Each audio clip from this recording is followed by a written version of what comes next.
Want to speak real Swahili from your first lesson? Sign up for your free lifetime account at swahilipod101.com. Learning to carry a conversation is vital to mastery of any language. Even beginners can quickly learn conversational language well enough to carry on real conversations with native speakers. Of course, beginners won't be able to carry a conversation the same way they could in their native language.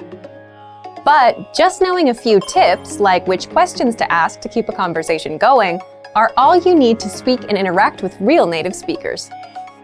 Before we get to specific suggestions, let's first take a closer look at how having real conversations in your target language is so vital to your mastery of the language. Communicating with other people is the very point of language, and conversation comes easily in our native tongue.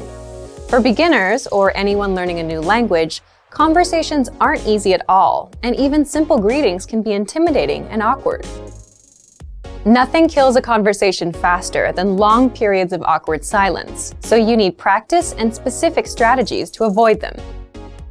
When you know what to say to keep a conversation going, communication becomes much easier, and you make a better impression on your listener. Nothing will help you learn to speak a language faster and truly master the language than having real conversations with native speakers. Conversations quickly expose you to slang, cultural expressions, and vocabulary that force you to absorb and assimilate information faster than any educational setting. And that's a great thing. But how can you possibly have real conversations with real people if you're just starting out? Here are 3 proven methods that even beginners can quickly use to learn conversational language to make a great impression and avoid awkward silences. First, ask questions to keep a conversation going. For beginners and even more advanced speakers, the key is to ask questions to keep a conversation going.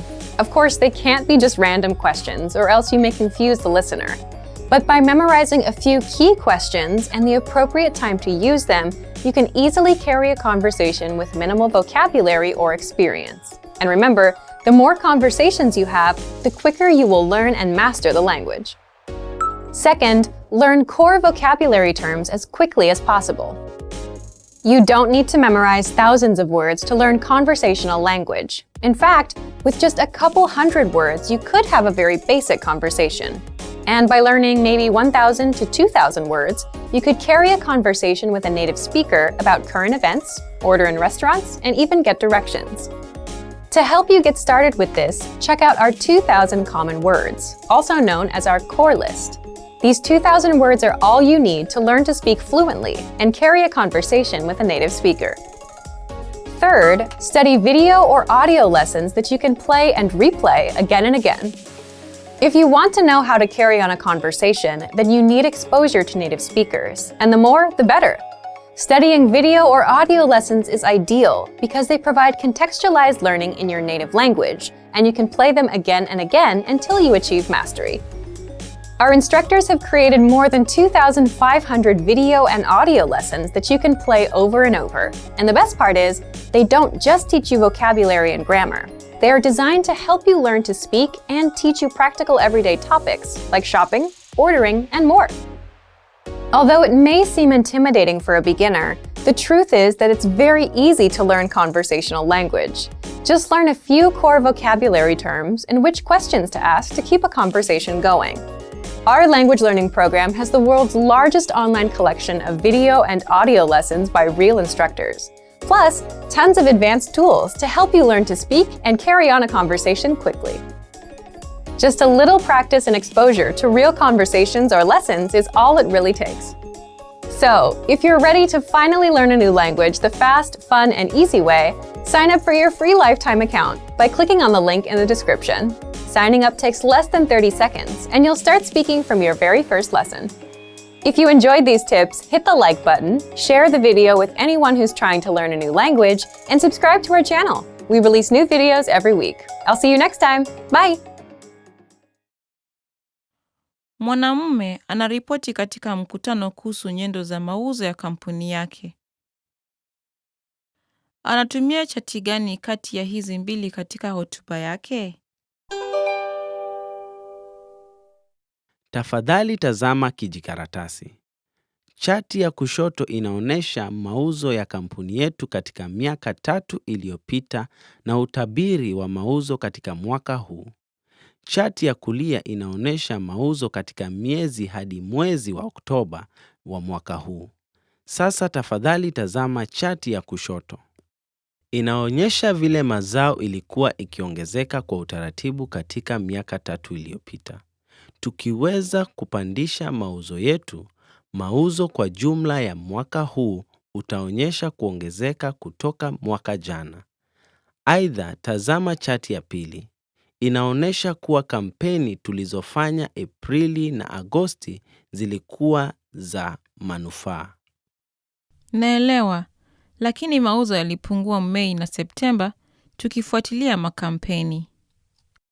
Ndiyo, lakini matukio kama haya hayawezi kuepukika. Natarajia mauzo ya kila mwaka katika mwaka huu kupanda ukilinganishwa na mwaka jana, ijapokuwa tutazidi kuongeza mauzo yetu. Anatumia chati gani kati ya hizi mbili katika hotuba yake?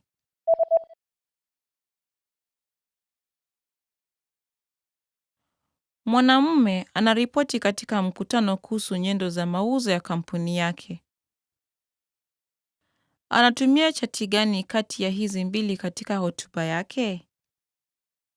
Tafadhali tazama kijikaratasi.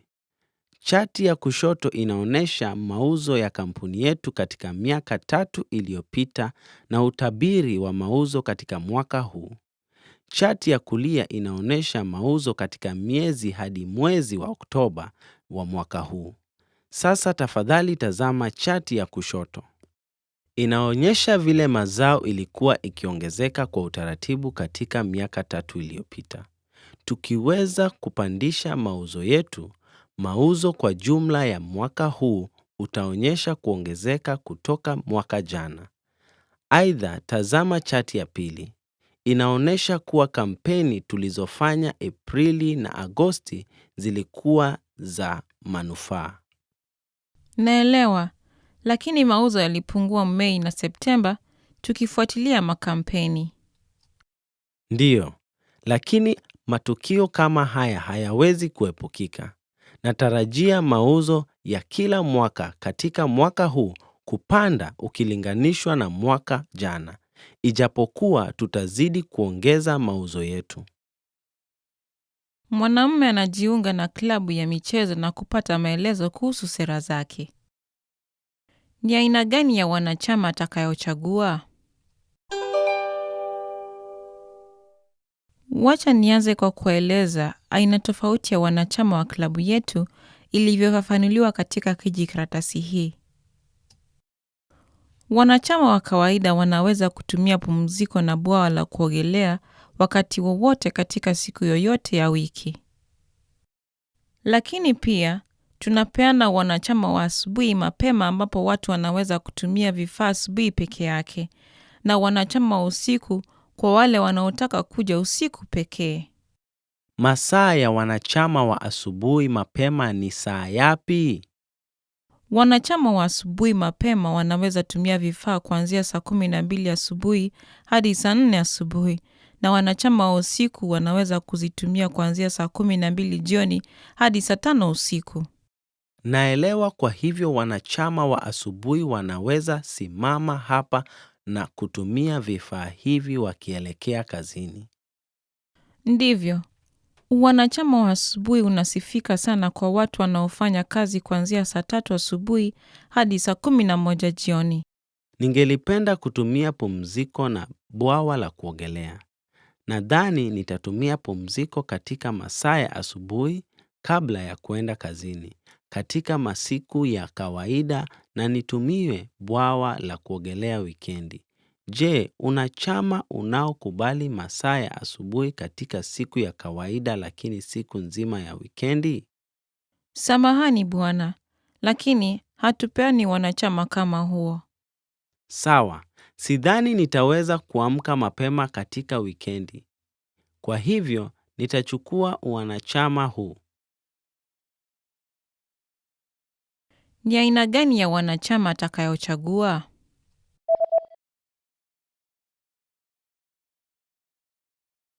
Mwanamume anajiunga na klabu ya michezo na kupata maelezo kuhusu sera zake.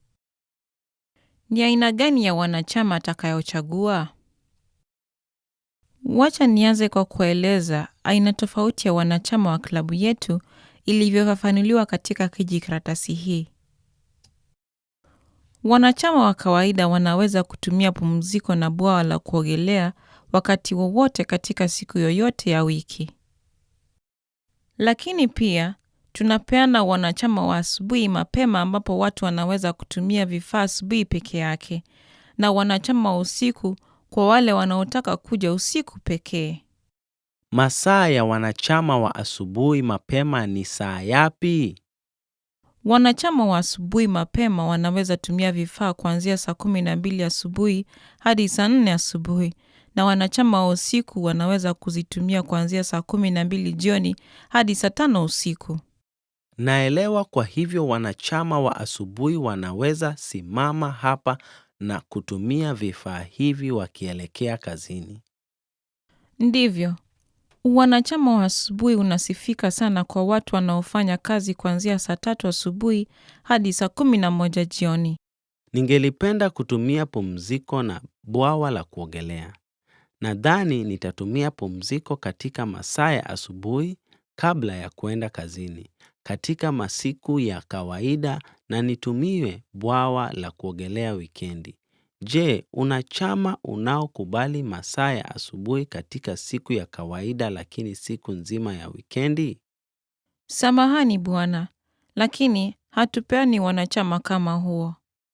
Sawa, sidhani nitaweza kuamka mapema katika wikendi. Kwa hivyo, nitachukua wanachama huu. Mwanamke anaongea na mwanamume anayefanyia kazi kampuni ya nje ya kuchapisha kuhusu kipeperushi ya bidhaa mpya. Siku ya mwisho ya utungo wa kwanza wa rasimu ya kipeperushi ni lini? Tumeamua kuzindua bidhaa mpya katika mwezi wa Oktoba 15 na tungelipenda kukupa mkataba wa kutengeneza vipeperushi hivyo. Asante sana. Tuna furaha sana kukusaidia katika mradi huu. Unaweza kutueleza kwa ufupi kuhusu ratiba? Unatarajia kupokea kila kitu lini? Sawa. Ukizingatia wakati unaochukua kuchapisha, tungelipenda kufikisha vipeperushi hivyo katika kituo cha uchapishaji kabla ya mwisho wa mwezi wa Septemba. Kwa hivyo, inawezekana utupe rasimu ya kwanza ukifikia katikati ya mwezi wa Agosti? Hata hivyo, tungelipenda kukupa aina 3 ya rasimu ya nakala ya kwanza, kisha uchague lile litakalokupendeza kulingana na mradi wako. Kisha, tutatengeneza rasimu ya mwisho kulingana na uamuzi wako. Hivyo basi, itakuwa vyema ukiweza kutupa wiki 2 zaidi ya kujiandaa katika hatua hii. Sawa. Pengine mwezi mmoja utatosha kuchagua mmojawapo wa rasimu utakazotengeneza na kuamulia rasimu ya mwisho. Vyema, tutakutegemea. Uko katika mikono mizuri.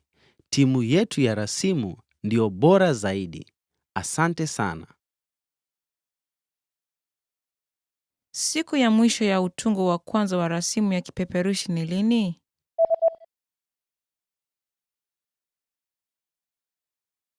Mwanamke anaongea na mwanamume anayefanyia kazi kampuni ya nje ya kuchapisha kuhusu kipeperushi ya bidhaa mpya. Siku ya mwisho ya utungo wa kwanza wa rasimu ya kipeperushi ni lini? Tumeamua kuzindua bidhaa mpya katika mwezi wa Oktoba 15 na tungelipenda kukupa mkataba wa kutengeneza vipeperushi hivyo. Asante sana. Tuna furaha sana kukusaidia katika mradi huu. Unaweza kutueleza kwa ufupi kuhusu ratiba? Unatarajia kupokea kila kitu lini? Sawa. Ukizingatia wakati unaochukua kuchapisha, tungelipenda kufikisha vipeperushi hivyo katika kituo cha uchapishaji kabla ya mwisho wa mwezi wa Septemba. Kwa hivyo, inawezekana utupe rasimu ya kwanza ukifikia katikati ya mwezi wa Agosti? Hata hivyo, tungelipenda kukupa aina 3 ya rasimu ya nakala ya kwanza, kisha uchague lile litakalokupendeza kulingana na mradi wako. Kisha, tutatengeneza rasimu ya mwisho kulingana na uamuzi wako. Hivyo basi, itakuwa vyema ukiweza kutupa wiki 2 zaidi ya kujiandaa katika hatua hii. Sawa. Pengine mwezi mmoja utatosha kuchagua mmojawapo wa rasimu utakazotengeneza na kuamulia rasimu ya mwisho. Vyema, tutakutegemea.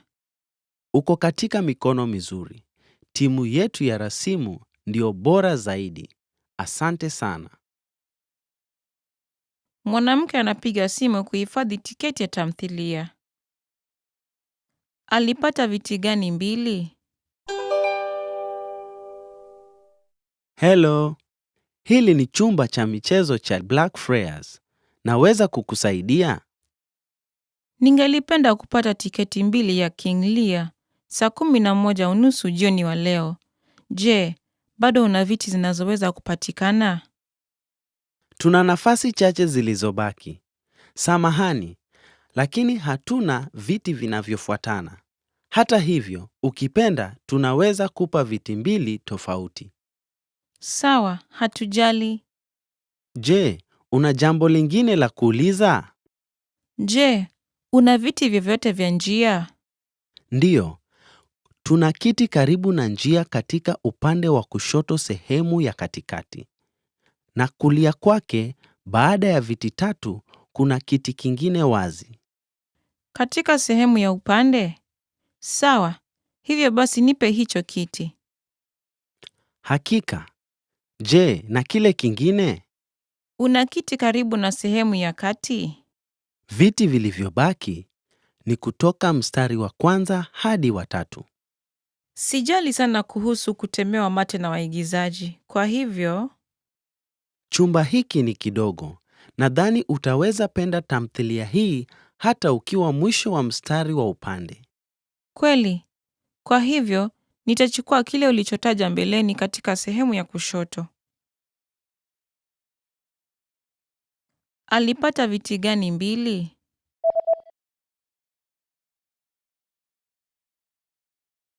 Mwanamke anapiga simu kuhifadhi tiketi ya tamthilia. Alipata viti gani 2? Hello. Hili ni chumba cha michezo cha Blackfriars. Naweza kukusaidia? Ningelipenda kupata tiketi 2 ya King Lear saa 11:30 jioni wa leo. Je, bado una viti zinazoweza kupatikana? Tuna nafasi chache zilizobaki. Samahani, lakini hatuna viti vinavyofuatana. Hata hivyo, ukipenda tunaweza kupa viti 2 tofauti. Sawa, hatujali. Je, una jambo lingine la kuuliza? Je, una viti vyovyote vya njia? Ndiyo. Tuna kiti karibu na njia katika upande wa kushoto sehemu ya katikati. Na kulia kwake, baada ya viti 3, kuna kiti kingine wazi. Katika sehemu ya upande? Sawa, hivyo basi nipe hicho kiti. Hakika. Je, na kile kingine? Una kiti karibu na sehemu ya kati? Viti vilivyobaki ni kutoka mstari wa 1 hadi wa 3. Sijali sana kuhusu kutemewa mate na waigizaji. Kwa hivyo, Chumba hiki ni kidogo. Nadhani utaweza penda tamthilia hii hata ukiwa mwisho wa mstari wa upande. kweli. Kwa hivyo, nitachukua kile ulichotaja mbeleni katika sehemu ya kushoto. Mwanamume na mwanamke wanaongea kuhusu kujiandaa kwa hotuba watakayokuwa nayo kesho katika ofisi yao. Baada ya maongezi haya, mwanamke atachunguza nini? Sawa. Nadhani tuko karibu tayari kufanya hotuba kesho. Vitu chache tu vya kuzingatia. Mkutano utaanza saa 3 kamili. Kwa hivyo, waweza kukagua chumba cha mkutano tena leo? Vyema, nimekagua chumba hicho. Vizuri sana. Je, ulihakikisha kuwa projekta inafanya kazi vizuri? Oh, nilitarajia kukagua projekta kesho asubuhi nikiwa na kompyuta yangu. La, ni lazima tukalikague leo.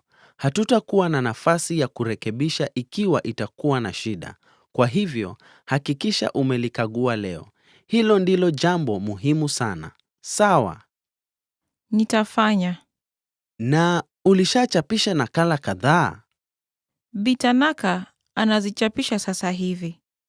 Na tutazame nini tena? Oh, ulikagua ubao? Ndivyo, nilikagua. Wakati mwingine, kalamu hazina wino wa kutosha kuandika. Ulipata nafasi ya kuzikagua? Bado, lakini nitahakikisha nimefanya hivyo baadaye. Vyema. Tafadhali hakikisha umefanya hivyo leo. Baada ya maongezi haya, mwanamke atachunguza nini?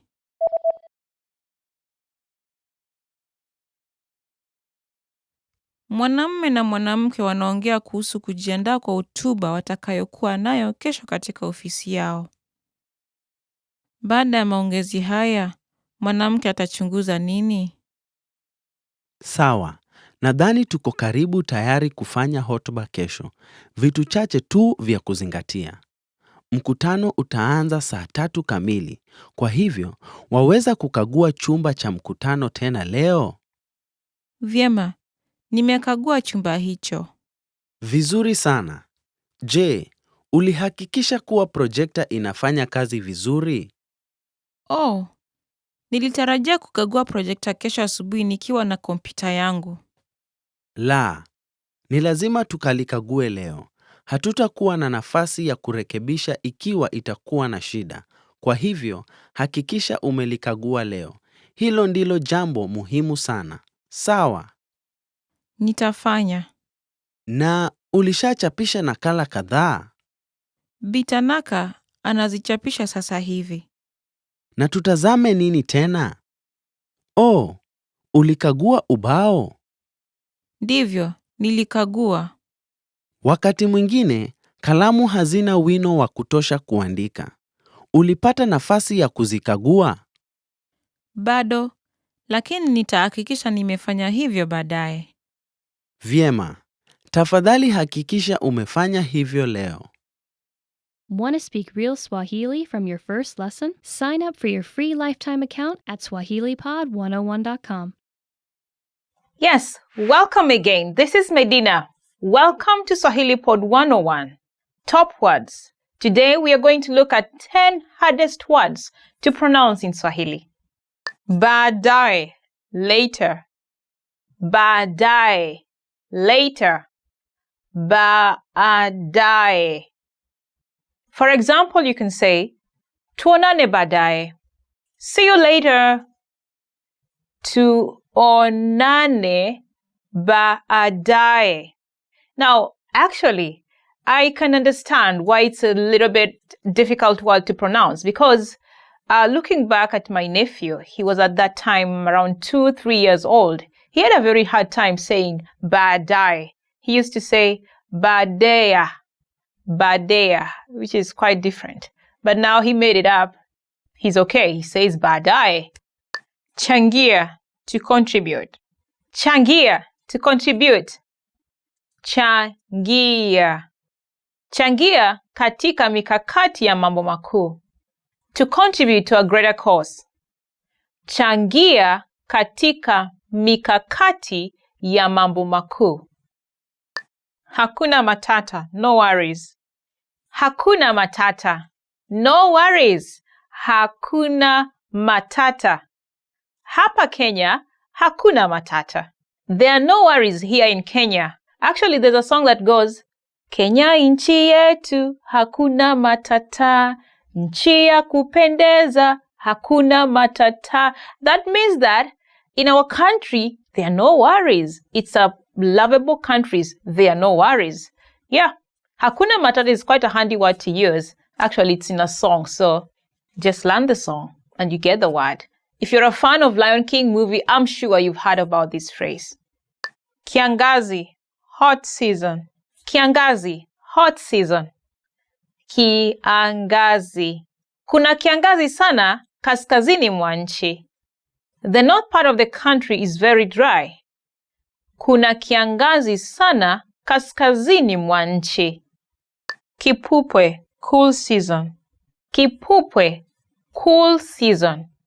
Kipupwe. Watu hupata homa wakati wa kipupwe. People catch flu during the cool season. Watu hupata homa wakati wa kipupwe. Mchungwa, orange tree. Mchungwa, orange tree. Mchungwa. Nimelala hapa chini ya mti wa mchungwa. I am lying here under an orange tree. Nimelala hapa chini ya mti wa mchungwa. Ng'ang'ana, to strive.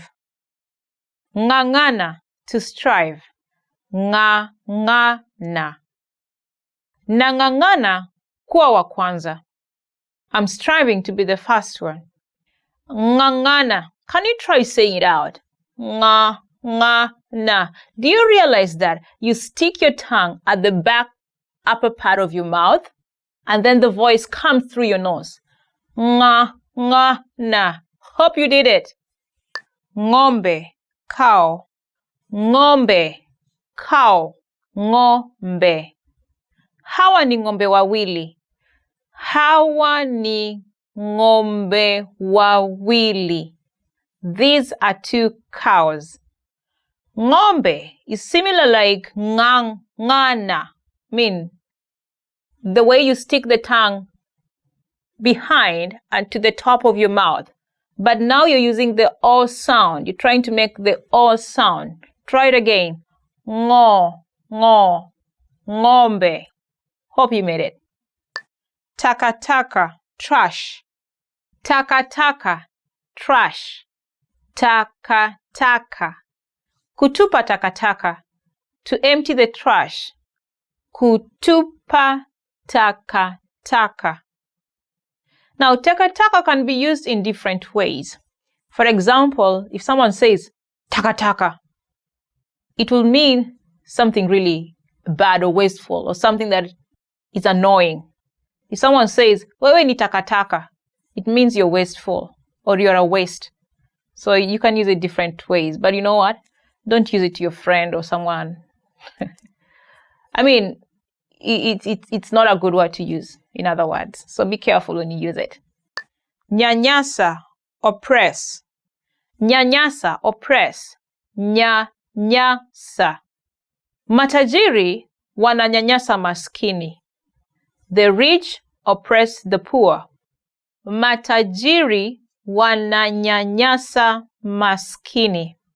Thank you so much for staying with us until the end of this video. Was it a long way to learn the top hardest word to pronounce in Swahili? Did you get it right to say ng'ang'ana and ng'ombe? If you did, and if you liked our videos, we'd like to hear your comments in the comment section.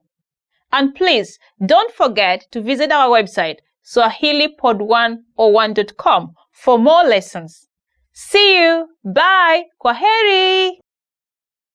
Mwanamume na mwanamke wanaongea kuhusu kujiandaa kwa hotuba watakayokuwa nayo kesho katika ofisi yao. Baada ya maongezi haya, mwanamke atachunguza nini? Sawa, nadhani tuko karibu tayari kufanya hotuba kesho. Vitu chache tu vya kuzingatia. Mkutano utaanza saa 3 kamili. Kwa hivyo, waweza kukagua chumba cha mkutano tena leo? Vyema, nimekagua chumba hicho. Vizuri sana. Je, ulihakikisha kuwa projekta inafanya kazi vizuri? Oh, nilitarajia kukagua projekta kesho asubuhi nikiwa na kompyuta yangu. La, ni lazima tukalikague leo.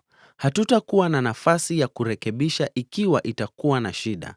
Kwa hivyo, hakikisha umelikagua leo. Hilo ndilo jambo muhimu sana. Sawa. Nitafanya. Na ulishachapisha nakala kadhaa? Nataka anazichapisha sasa hivi. Na tutazame nini tena? Oh, ulikagua ubao? Ndivyo, nilikagua. Wakati mwingine, kalamu hazina wino wa kutosha kuandika. Ulipata nafasi ya kuzikagua? Bado, lakini nitahakikisha nimefanya hivyo baadaye. Vyema. Tafadhali hakikisha umefanya hivyo leo. Baada ya maongezi haya, mwanamke atachunguza nini?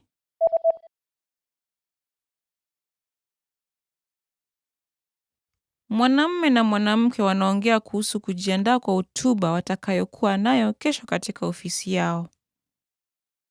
Baada ya maongezi haya, mwanamke atachunguza nini? Sawa. Nadhani tuko karibu tayari kufanya hotuba kesho. Vitu chache tu vya kuzingatia. Mkutano utaanza saa 3 kamili. Kwa hivyo, waweza kukagua chumba cha mkutano tena leo? Vyema, nimekagua chumba hicho. Vizuri sana. Je, ulihakikisha kuwa projekta inafanya kazi vizuri? Oh, nilitarajia kukagua projekta kesho asubuhi nikiwa na kompyuta yangu. La, ni lazima tukalikague leo. Hatutakuwa na nafasi ya kurekebisha ikiwa itakuwa na shida.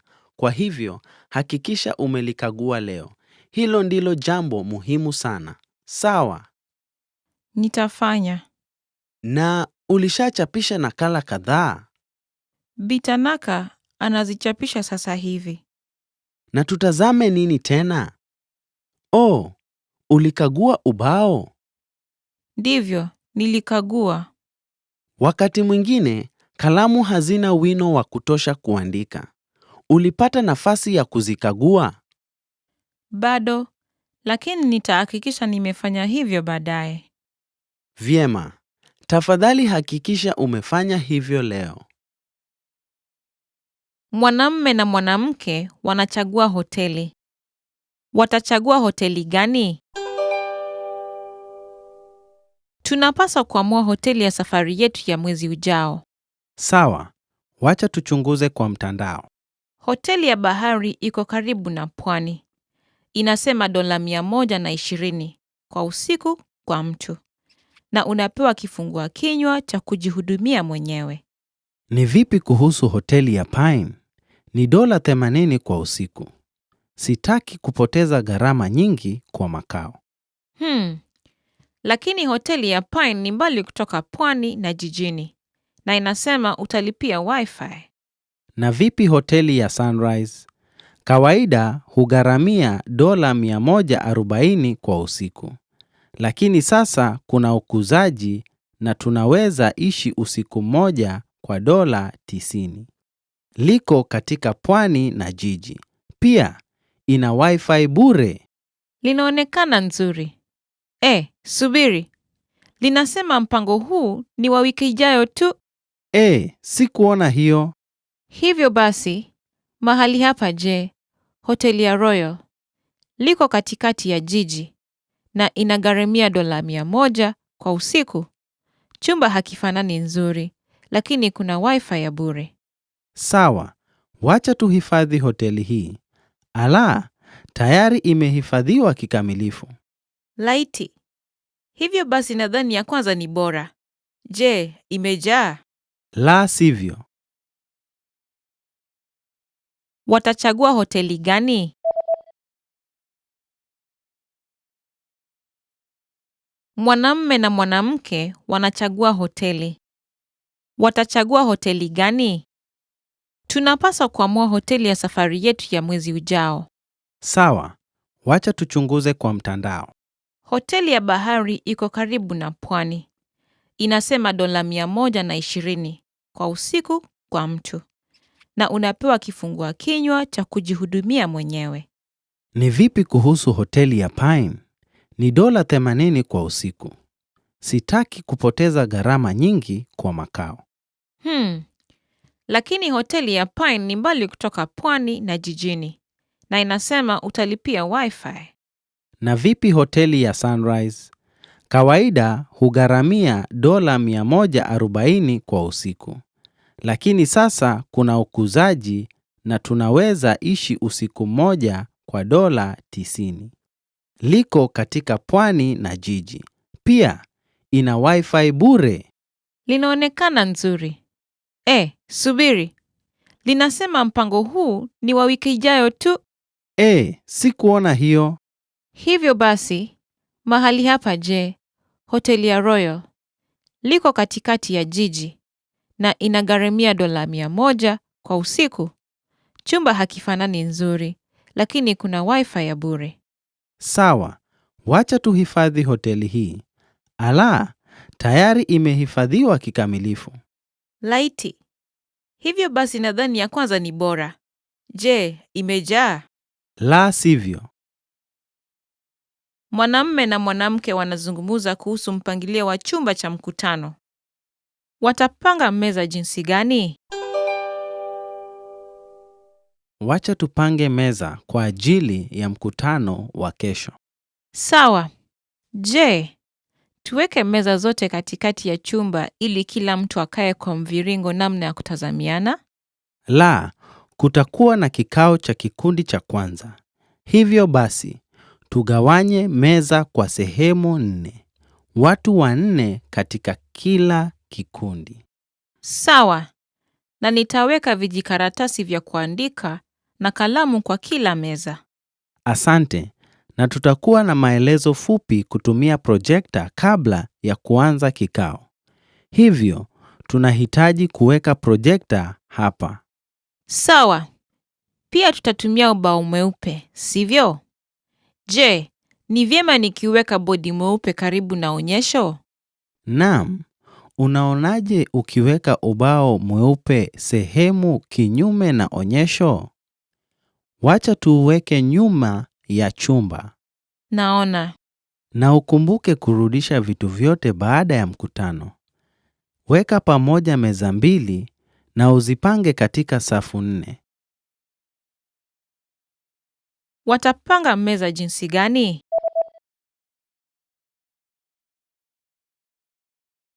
Mwanamume na mwanamke wanazungumza kuhusu mpangilio wa chumba cha mkutano. Watapanga meza jinsi gani? Wacha tupange meza kwa ajili ya mkutano wa kesho. Sawa. Tuweke meza zote katikati ya chumba ili kila mtu akae kwa mviringo namna ya kutazamiana? La, kutakuwa na kikao cha kikundi cha kwanza. Hivyo basi, tugawanye meza kwa sehemu 4. Watu 4 katika kila kikundi. Sawa. Na nitaweka vijikaratasi vya kuandika na kalamu kwa kila meza. Asante. Na tutakuwa na maelezo fupi kutumia projekta kabla ya kuanza kikao. Hivyo, tunahitaji kuweka projekta hapa. Sawa. Pia tutatumia ubao mweupe, sivyo? Ni vyema nikiweka bodi mweupe karibu na onyesho? Naam.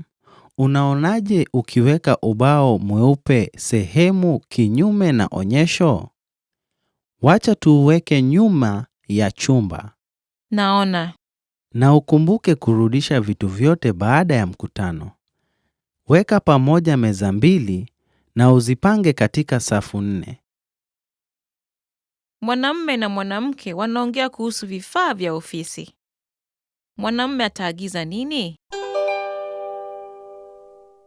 Unahitaji kuangalia store ya vifaa vya ofisi yetu na uagize vitu tunavyohitaji mara moja kwa mwezi. Hebu tuangalie pamoja wakati huu kutumia orodha hii. Asante. Hebu basi tuanze na karatasi. Inaonekana kama kuna sanduku moja tu iliyobaki. Sisi hutumia karatasi nyingi kila siku. Kwa hivyo, tuagize sanduku zingine 2. Sawa. Rangi ya wino inaisha kwa printer. Tuagize hiyo. Hiyo si tatizo kwa sababu hatuchapishi nyaraka kwa rangi. Huchapishi? Sawa. Ni kana kwamba kalamu ya wino ya ubao mweupe unaisha wino. Ndiyo. Hizo zinapaswa kubadilisha. Tunapata punguzo tukiagiza seti za kalamu 5. Hivyo basi, tufanye hivyo. Sawa. Na tunaweza agiza mausi wakati huo. Mausi yangu inaonekana kufanya kazi polepole. Naam, nadhani ni kwa vile betri inaisha. Wacha tuangalie store ya betri na kuagiza ikiwa hatuna mengi iliyobaki. Hakika. Naam. Tuna betri 3 hapa. Unaweza chukua hizi 2 kwa mouse yako, lakini nunua pakiti 6 za betri kuzirudisha. Mwanamume ataagiza nini?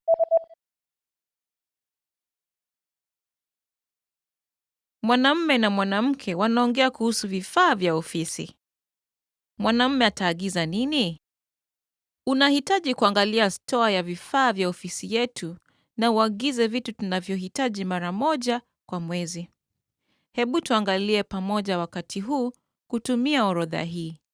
Asante. Hebu basi tuanze na karatasi. Inaonekana kama kuna sanduku moja tu iliyobaki.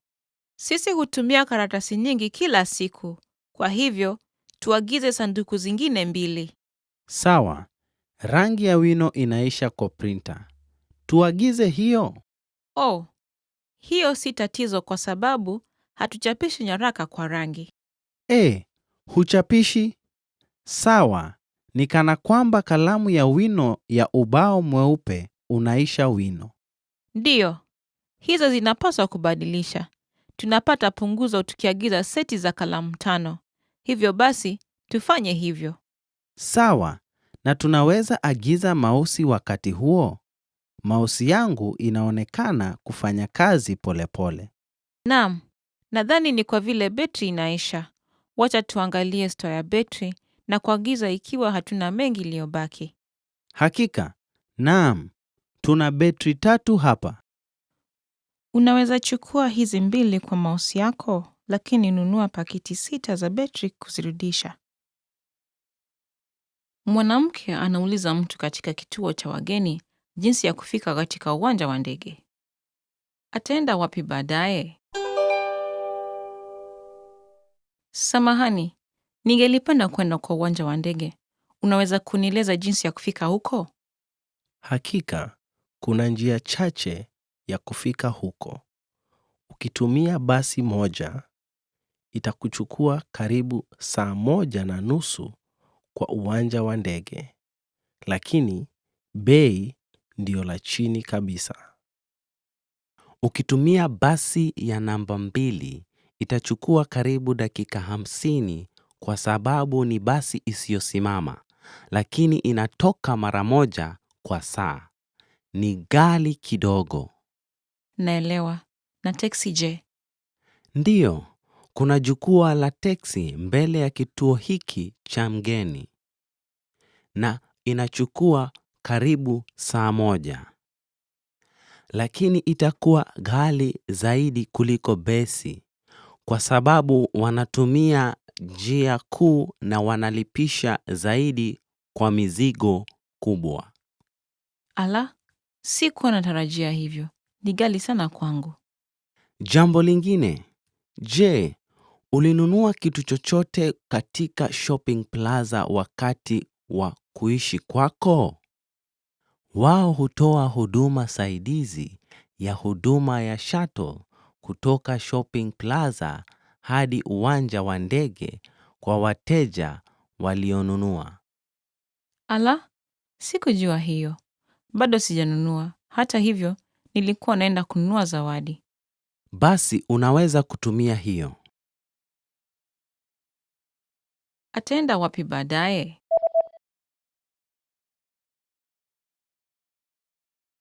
Mwanamke anauliza mtu katika kituo cha wageni jinsi ya kufika katika uwanja wa ndege. Ataenda wapi baadaye? Samahani, ningelipenda kwenda kwa uwanja wa ndege. Unaweza kunieleza jinsi ya kufika huko? Hakika, kuna njia chache ya kufika huko. Ukitumia basi moja, itakuchukua karibu saa 1:30 kwa uwanja wa ndege. Lakini, bei ndio la chini kabisa. Ukitumia basi ya namba 2, itachukua karibu dakika 50 kwa sababu ni basi isiyosimama, lakini inatoka mara moja kwa saa. Ni ghali kidogo. Naelewa. Na teksi je? Ndiyo, kuna jukwaa la teksi mbele ya kituo hiki cha mgeni. Na inachukua karibu saa 1. lakini itakuwa ghali zaidi kuliko besi kwa sababu wanatumia njia kuu na wanalipisha zaidi kwa mizigo kubwa. Ala, sikuwa natarajia hivyo. Ni ghali sana kwangu. Jambo lingine, je, ulinunua kitu chochote katika shopping plaza wakati wa kuishi kwako? Wao hutoa huduma saidizi ya huduma ya shuttle kutoka shopping plaza hadi uwanja wa ndege kwa wateja walionunua. Ala, sikujua hiyo. Bado sijanunua. Hata hivyo, nilikuwa naenda kununua zawadi. Basi unaweza kutumia hiyo. Mwanamke na msambazaji wanaongea kwa simu. Mwanamke atapata nini cha kwanza? Ninataka utengeneze na ustakabadhi kwa wakati sweta zaidi kwa ajili ya kuuza mwezi ujao. Sawa, unahitaji nini? Tunahitaji vipande 1000 za sweta ndogo nyekundu na vipande 400 za sweta nyekundu za umbo wa kati. Na pia tunahitaji vipande 600 za sweta ndogo za kijani na vipande 200 za sweta za kijani za umbo wa kati kabla ya mwisho wa mwezi huu. Sweta nyekundu na ya kijani. Kwa kweli, tunapungua kwa uzi wa kijani na inatupaswa tuzipate kutoka kwa wasambazaji wengine. Tutatengeneza sweta nyekundu kwanza. La. Tunapaswa kustakabadhi sweta nyekundu na kijani pamoja. Kwa hivyo, tafadhali tengeneza sweta nyingi kijani uwezavyo. Sawa, nadhani tunaweza kutengeneza vipande 200 ya sweta ya kijani kwa sasa. Unahitaji umbo ipi kwanza? Tunahitaji ndogo kwanza. Tuwie radhi kwa kuarifu kwa muda mfupi. Hata hivyo, tunahitaji msaada wako. Sawa, tutafanya tuwezavyo. Tutastakabadhi sweta kijani na sweta zote nyekundu. Mwanamke atapata nini cha kwanza?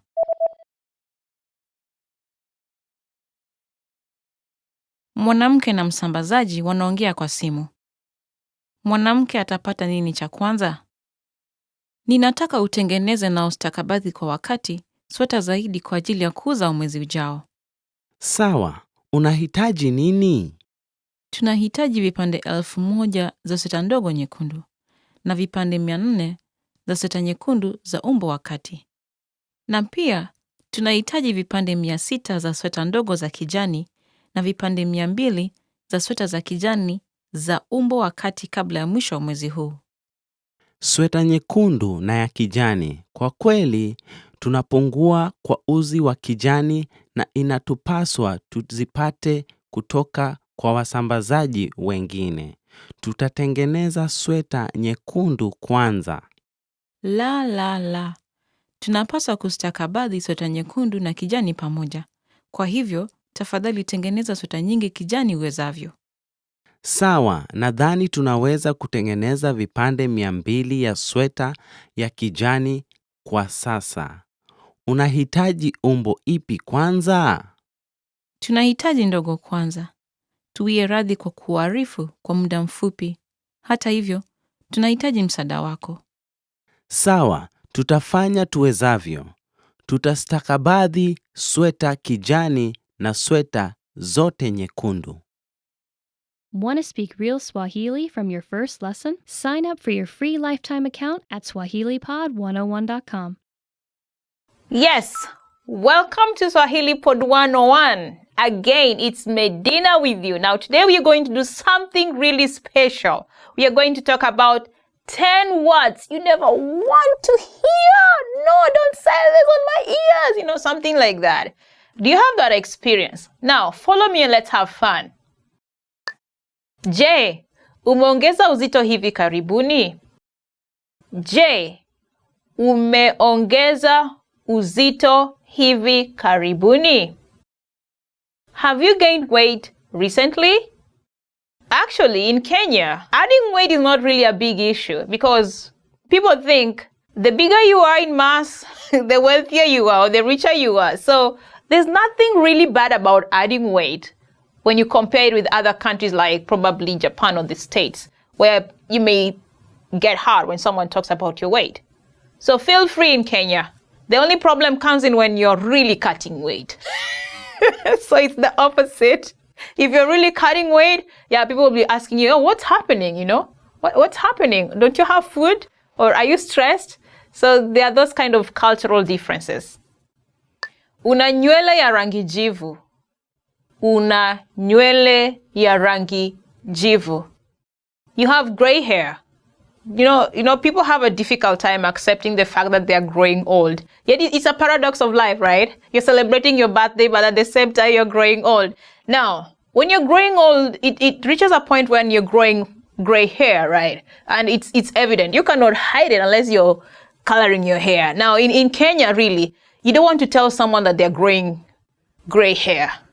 You better say it with your friends about somebody, but you know, that will be gossiping. So I don't really recommend it. But usually you see the gray hair and keep it inside your heart. You appreciate the fact that, yeah, someone is growing and you keep it at that. Nilikueleza hivyo. Nilikueleza hivyo.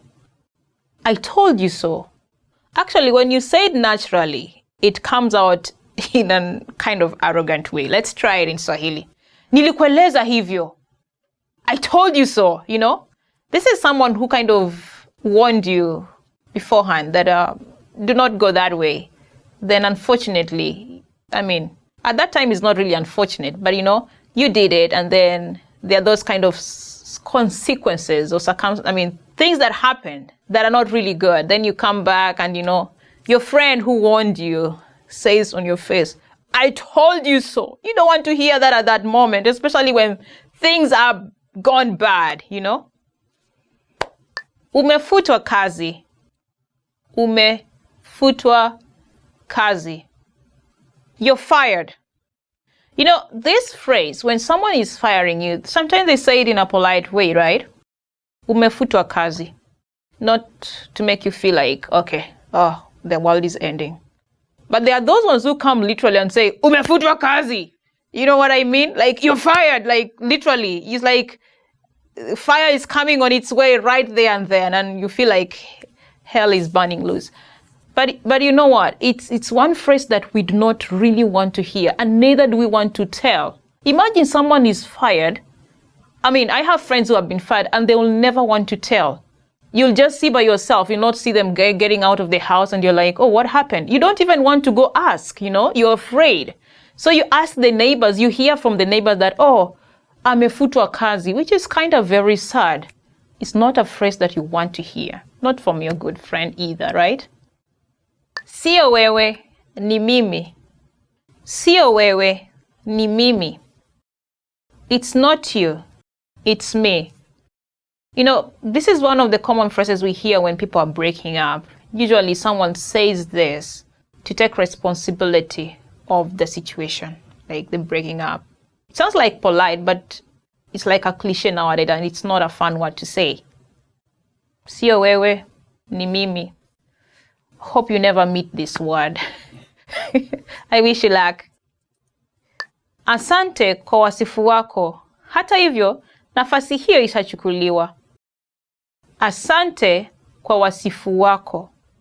Hata hivyo, nafasi hiyo ishachukuliwa.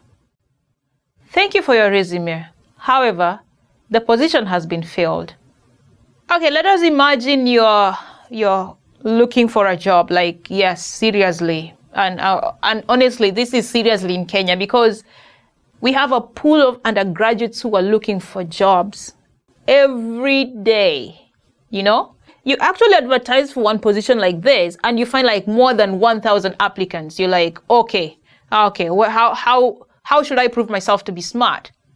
And you know, it's not like you've applied for one job, you've applied for quite a number of jobs, and this is the same message they send you. It's quite frustrating. You don't want to hear it. Anyway, if you're someone looking for a job, I am praying for you. Do not give up though. Keep going, keep fighting. That's what we were meant for. Tuwaone watu wengine.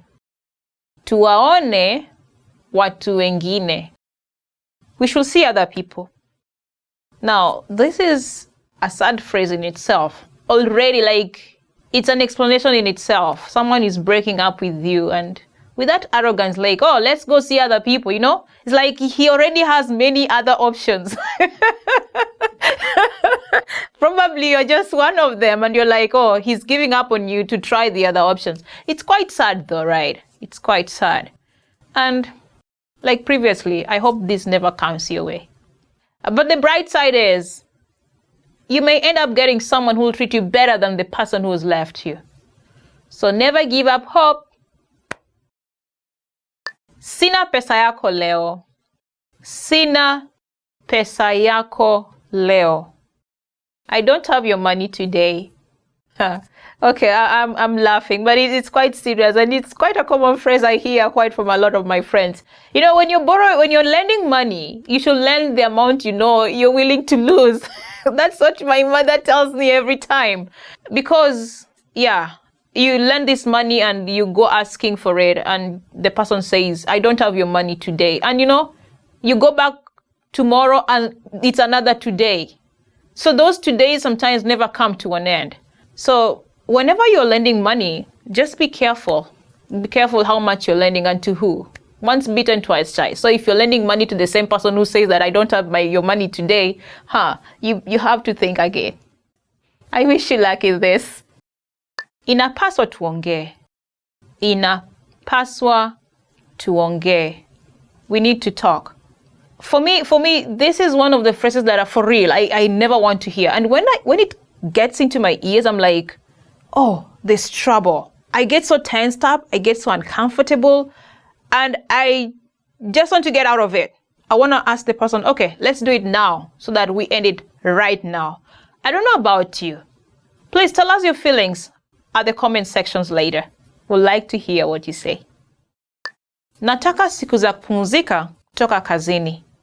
Nataka siku za kupumzika kutoka kazini. I want days off. Now, this is one of the words you don't want to hear when it's busy in the office. You know, it makes you imagine like, oh, why do you want days off when it's actually peak time, you know? We have so many clients coming in, then you want days off. Are you running away from work? You know, I think you may relate to this if you're in a busy, work area. You're a manager or something like that, you know? It's one word you never want to hear. Yes, we have come to the end of 10 phrases you never want to hear. Yes, I totally agree. Some of these ones, seriously, I never want to hear. If I know it's coming, I literally run away. Yes, like I'm avoiding that person, you know? You know what I mean? You could relate to me and we would like to hear from you. Please write your comments down there and give us more examples of some of the phrases you never want to hear. And please do not forget to subscribe and visit our website, swahilipod101.com. See you. Kwaheri. You have a gray hair. Oh, when you're growing old kind of thingy? Yeah. Is that not offensive either? Wait a minute. When I think of it. Samahani nilisahau. Yeah, this is a teacher. And this is a student to a teacher. I don't know which other places this will apply. Okay. This is funny. You know, it makes me remember things that I've never thought about. Mume na mkewe wanatazama rasimu ya sakafu. Wanaenda kuona nyumba ipi? Na hili je, lina sebule nzuri na kubwa. Napenda sebule kubwa, lakini pia nataka nafasi ya kuegesha gari. Na tuone. Na hili je? Ndiyo, hilo ni nzuri. Twaweza kwenda kuiona? Ngoja kidogo. Kabati lake si ni ndogo sana. Jambo njema. Panaonekana hamna lile lililo timilifu. Ngoja, na hili je? Lina kila tunalohitaji, sivyo? Na kabati lake pia ni kubwa mno. Twende tukalitazame. Sawa. Wanaenda kuona nyumba ipi?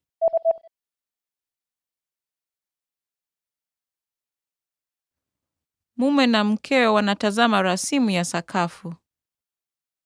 Wanaenda kuona nyumba ipi? Na hili je, lina sebule nzuri na kubwa. Napenda sebule kubwa, lakini pia nataka nafasi ya kuegesha gari. Na tuone. Na hili je? Ndiyo, hilo ni nzuri. Twaweza kwenda kuiona? Ngoja kidogo. Kabati lake si ni ndogo sana. Jambo njema. Panaonekana hamna lile lililo timilifu. Ngoja, na hili je? Lina kila tunalohitaji, sivyo? Na kabati lake pia ni kubwa mno. Twende tukalitazame. Sawa. Mwanamke anaandaa nafasi kwenye hoteli. Anaenda kuishi katika chumba gani? Hoteli ya pande ya kisiwa, yani seaside. Naweza kukusaidiaje? Ningelipenda kuishi usiku mmoja katika mwezi wa Septemba tarehe 22. Sawa. Usiku mmoja kutoka mwezi wa Septemba 22. Watu wangapi? 2. Ungelipenda chumba cha kuvuta au sio cha kuvuta sigara? Sio cha kuvuta. Chumba kisicho cha kuvuta siku hiyo ni kwenye sehemu ya kutazama mlima. Ni sawa kwako? Vema, nilikuwa natarajia kupata sehemu ya kutizama kisiwa. Niwie radhi, lakini chumba kilichobaki sehemu hiyo ni ya kuvuta sigara. Naelewa. Kunayo chumba kisicho cha kuvuta sigara sehemu hii katika mwezi Septemba 23. Ndiyo, kunayo. Sawa, tutaishi kuanzia tarehe 23. Anaenda kuishi katika chumba gani?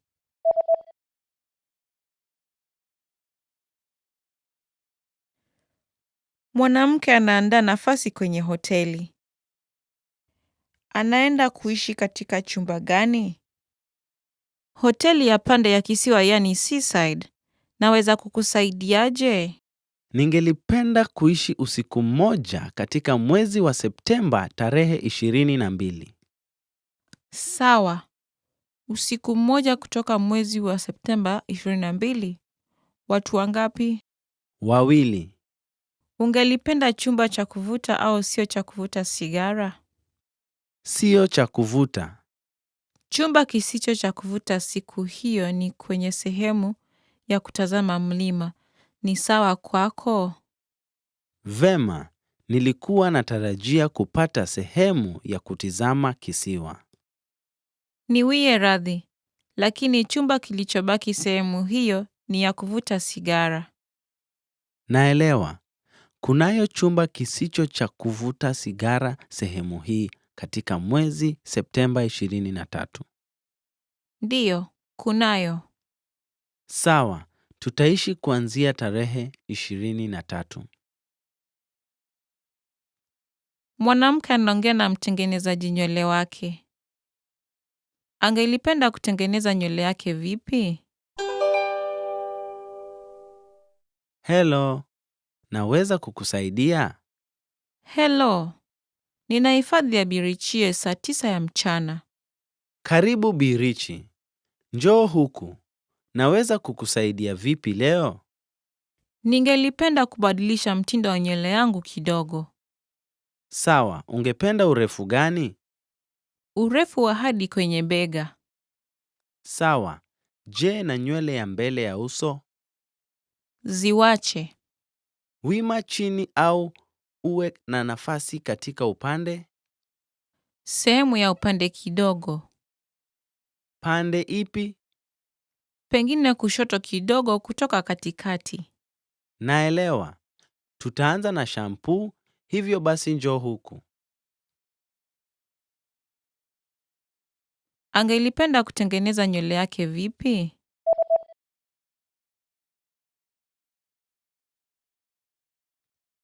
Mwanamke anaongea na mtengenezaji nywele wake. Angelipenda kutengeneza nywele yake vipi? Hello, naweza kukusaidia? Hello, nina hifadhi ya birichie saa 9 ya mchana. Karibu Birichi. Njoo huku. Naweza kukusaidia vipi leo? Ningelipenda kubadilisha mtindo wa nywele yangu kidogo. Sawa, ungependa urefu gani? Urefu wa hadi kwenye bega. Sawa. Je, na nywele ya mbele ya uso? Ziwache. Wima chini au uwe na nafasi katika upande? Sehemu ya upande kidogo. Pande ipi? Pengine kushoto kidogo kutoka katikati. Naelewa. Tutaanza na shampoo, hivyo basi njoo huku. Mwanafunzi wa kiume na kike wanatazama matangazo ya kazi. Mwanafunzi wa kike ataandikisha kazi ipi? Hebu, unadhania nini kuhusu kazi hii? Ujira wa saa 1 ni juu sana. Ndivyo, ujira unaonekana mzuri sana, lakini waweza kupeleka magazeti sehemu tofauti? Bila shaka, mimi ni stadi kwa kuendesha baiskeli, lakini ninahofia kuamka mapema. Na hii je?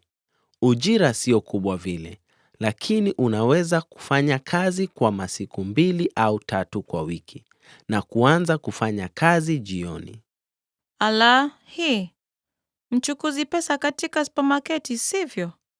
Itakuwa nzuri kufanya kazi baada ya shule. Hii katika duka la kahawa linaweza kuwa nzuri pia. Ndivyo, napapenda, na iko kwenye barabara ya kwenda shuleni. Si mbaya, sivyo? Niandikishe ipi? Ipi iko katikati?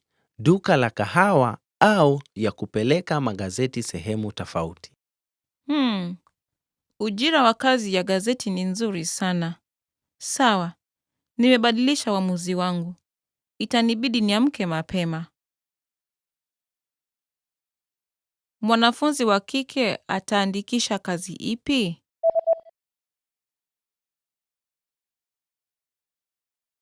Mwanafunzi wa kiume na kike wanatazama matangazo ya kazi. Mwanafunzi wa kike ataandikisha kazi ipi? Hebu, unadhania nini kuhusu kazi hii? Ujira wa saa 1 ni juu sana. Ndivyo, ujira unaonekana mzuri sana, lakini waweza kupeleka magazeti sehemu tofauti? Bila shaka, mimi ni stadi kwa kuendesha baiskeli, lakini ninahofia kuamka mapema. Na hii je? Ujira sio kubwa vile, lakini unaweza kufanya kazi kwa masiku 2 au 3 kwa wiki na kuanza kufanya kazi jioni. Ala, hii.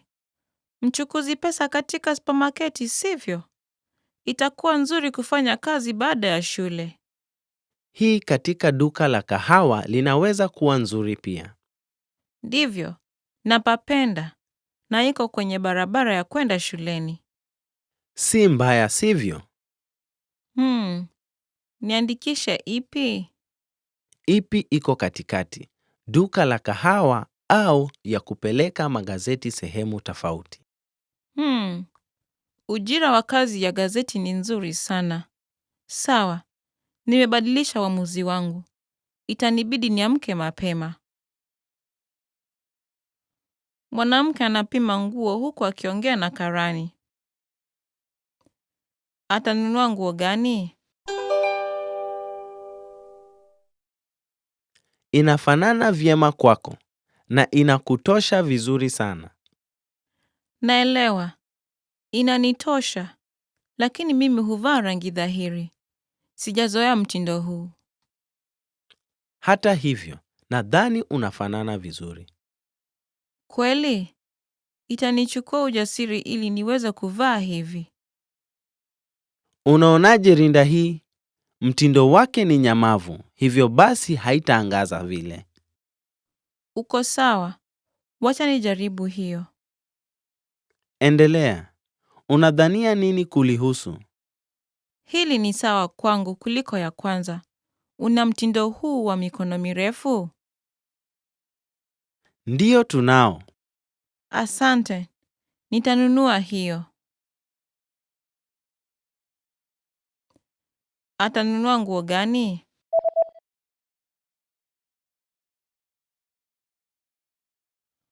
Mwanamke anapima nguo huku akiongea na karani. Atanunua nguo gani? Inafanana vyema kwako na inakutosha vizuri sana. Naelewa. Inanitosha. Lakini mimi huvaa rangi dhahiri. Sijazoea mtindo huu. Hata hivyo, nadhani unafanana vizuri. Kweli? Itanichukua ujasiri ili niweze kuvaa hivi. Unaonaje rinda hii? Mtindo wake ni nyamavu, hivyo basi haitaangaza vile. Uko sawa. Wacha nijaribu hiyo. Endelea. Unadhania nini kulihusu? Hili ni sawa kwangu kuliko ya kwanza.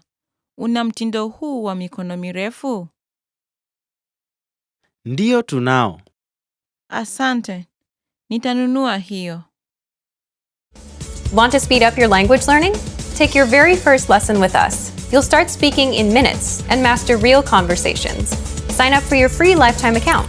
Just click the link in the description.